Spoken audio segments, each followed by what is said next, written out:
Ieško naujų veidų, labai daug vyrų modelių, nes labai daug vyrų kolekcijų pas mus šiais metais.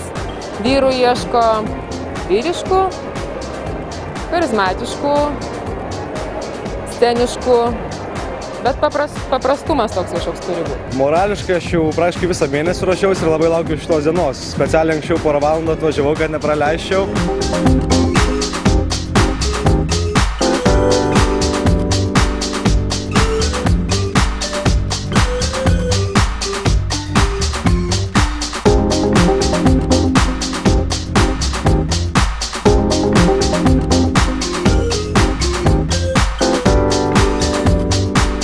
Atrodyti natūraliai, nepersistengti su makiažu. Savim pasitikėti ir eiti tiesiog paprastai kaip gatvė, nereikia laužti iš savęs kažko, kom nesi. Tiesiog vidinę energiją skleisti, spindėti einant, o ne kaip nors žingsnius dėlioti ar panašiai. Tiesiog įsitęsi ir eini šypsena, viskas. Ar tu ten eini demonstruoji 5 metus ar 10, jis visai yra jaudulys ir ačiū Dievui, kad jisai yra. Tada, kad tu gyveni, tu esi jausmingas žmogus, tu jauti, tu išgyveni, tai yra gerai.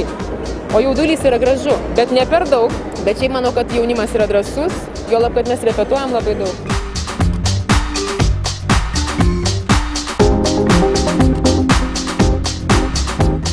Aš tai, kadangi nesu toks didelis modelis, tai tiesiog malonu va čia sudalyvauti ir man tai, sakau, įdomu viduj tenai pabūti, pamatyti, nes kad ir praeitais metais dalyvavau viską, po to žiūrėti renginio, tai pažiūrėjau 1-2 kolekcijas ir po to buvo nebeįdomu. Visas tas smagumas yra viduj, tai todėl noris ir papulti.